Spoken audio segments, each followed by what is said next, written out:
मोनू ने सब कुछ देख लिया। पापा पापा मुझे आपका मोबाइल दो ना, मुझे गेम खेलना है। 8 साल की छोटी सी गुड़िया ने अपने पापा सोहन से गेम खेलने के लिए मोबाइल की मांग की।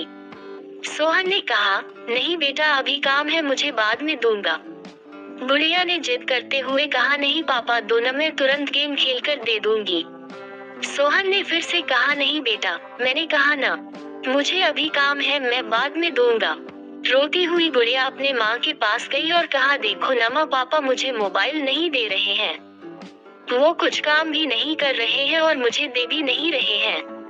गुड़िया की माँ नेहा चिल्लाते हुए बोली, अरे थोड़ी देर के लिए इसे मोबाइल क्यों नहीं दे देते, तब से सिर खा रही है। ये आजकल के बच्चे मोबाइल के कीड़े बनकर रह गए हैं। मोबाइल और कंप्यूटर के बारे में जितना हम माँ बाप को पता नहीं होता, उससे ज्यादा तो न बच्चों को पता रहता है। वो हमारे पड़ोसी शर्मा जी हैं, न उनका बेटा मोनू की उम्र हमारी बेटी से 1 या 2 साल ही ज्यादा होगी। उसे जब देखो मोबाइल में ही घुसा रहता है। कितना एडवांस हो गया है उनका बच्चा। मोबाइल तो अलग बात है, वो लैपटॉप भी चला लेता है। कितना मैच्योर बिहेव करता है वो।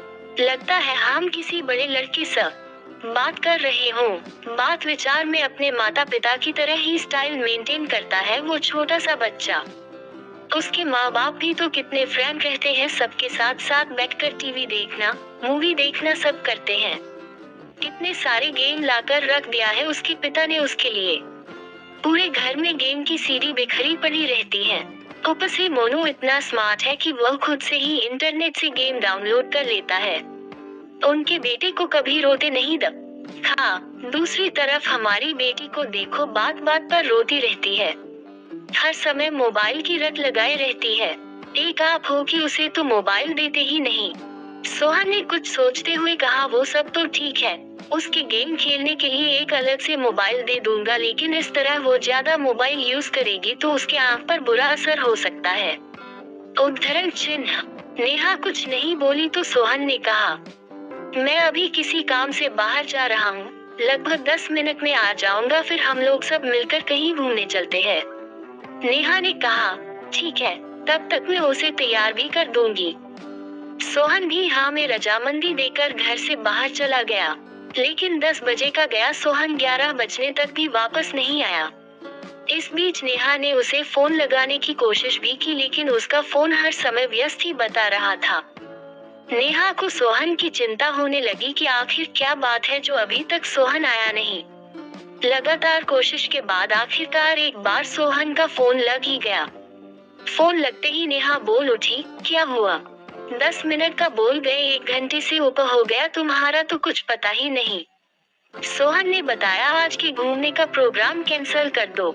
आज हम घूमने नहीं जाएंगे, और अगर जाएंगे भी तो शाम को। नेहा ने आश्चर्य और चिंता भरे स्वर में पूछा, लेकिन बात क्या है? कहाँ हो तुम? सोहन ने कहा, हॉस्पिटल में हूँ। नेहा चीख पड़ी, क्या? हॉस्पिटल में क्या हुआ तुम्हें? सोहन ने कहा, मुझे कुछ भी नहीं हुआ, मैं ठीक हूँ और मैं तुम्हें अभी कुछ भी नहीं बता सकता, घर आकर सारी बात बताऊंगा। लगभग शाम तक सोहन वापस आया।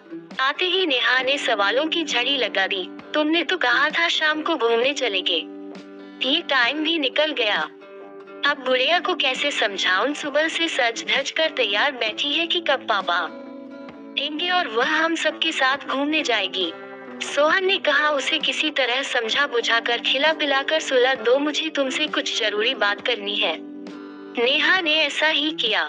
रात को सोते समय नेहा ने सोहन से पूछा, अब बताओ क्या हुआ, आज दिन भर किस काम से बाहर रहे? सोहन ने बताया, वो हमारे पड़ोसी शर्मा जी हैं, न उन्हें एक परेशानी आ गई थी, उसी में लगा रह गया।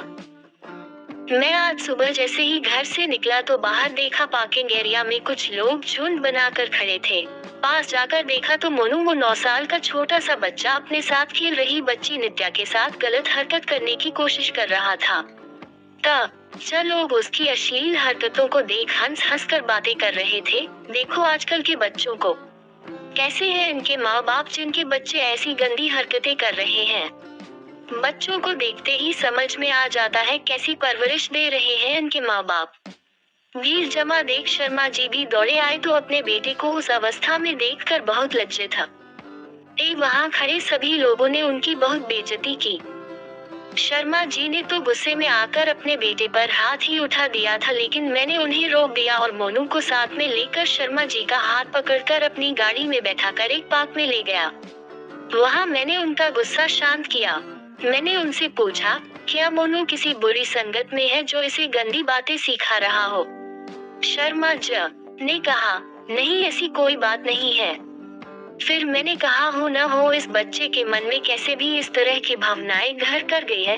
इसे फौरन किसी मनोचिकित्सक के पास लेकर जाना होगा जो इसकी काउंसलिंग कर पता लगा पाएगा कि इसके मन में ऐसी बातें कहां से आई। फिर मैं उन्हें एक मनोचिकित्सक के पास ले गया। काफी देर की काउंसलिंग का बाद उसने बताया, हम सभी बच्चे बिल्डिंग के नीचे पति पत्नी का खेल खेल रहे थे, जैसे मेरे मम्मी पापा खेलते हैं। मेरे पापा दूसरे शहर में काम करते हैं और हर शनिवार को आते हैं और रविवार की शाम को चले जाते हैं। जब तक पापा बाहर रहते हैं माँ बहुत ही प्यार से उनसे बातें करती है और जब भी पापा आने वाले रहते हैं मेरी माँ मुझे जल्दी सुला देती है। मैं भी उनसे बहुत सारी बातें करना चाहता हूँ। सुबह पापा देर से जगते हैं और मेरे लिए उनके पास समय नहीं रहता। पापा के आने के पहले माँ के कमरे में एक सीडी रखी थी, जिसे देख मैंने सोचा ये मेरे गेम की सीडी है और उसे लैपटॉप में डालकर चेक किया, तभी माँ अचानक मुझे सुलाने आ गई। मैं भी सोचता था कि पापा के आने से पहले माँ मुझे जल्दी क्यों सुला देती है। फिर मैंने रात को सिर्फ सोने का बहाना किया और पापा के आते ही सब कुछ छुप कर देखा कि माँ उन्हें प्यार से गले लगाती है और उसके बाद वो कैसे खेलते हैं। मोनू की यह सब सुनकर मेरे और शर्मा जी के पसीने छूट गए। डॉक्टर ने उसे कुछ दवाइयाँ दी हैं और साथ ही सलाह भी दिया है कि तुरंत ही उसका यह माहौल बदल दे। उसके खेल खिलौने फौरन बदल दिए जाएं। उसे माँ बाप का भरपूर समय मिलना चाहिए। उसके सामने कभी भी उस बात की चर्चा न हो। उन्हें फौरन ये जगह छोड़ना होगा ताकि समय के साथ वह इस वाकई को भूल सके।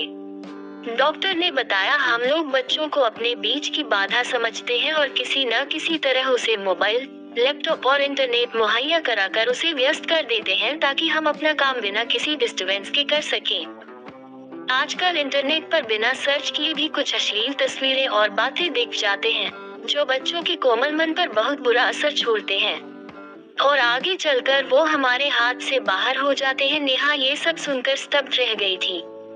सोहन ने आगे कहा, जब शर्मा जी ने घर आकर मोनू के गेम की सीडी चेक की तो उसमें भर्ती वीडियो वाली सीडी भी मिली। इसके साथ ही उसके मोबाइल में भी कई गलत साइट्स की हिस्ट्री थी और जानती हो उसने तो बहुत ही अश्लील ड्राइंग भी बनाया हुआ था।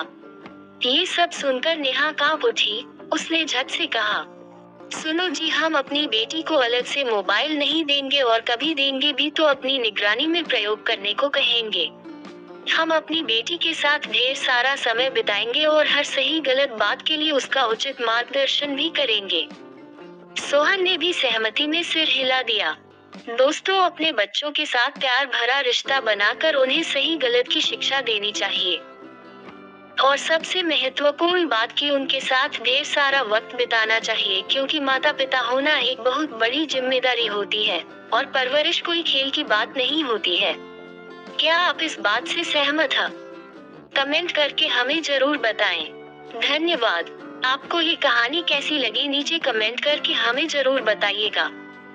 अगर आपको ये कहानी पसंद आई हो तो अपने दोस्तों के साथ जरूर शेयर करें और ऐसी ही प्यारी कहानियाँ सुनने के लिए हमारे YouTube चैनल से जुड़े।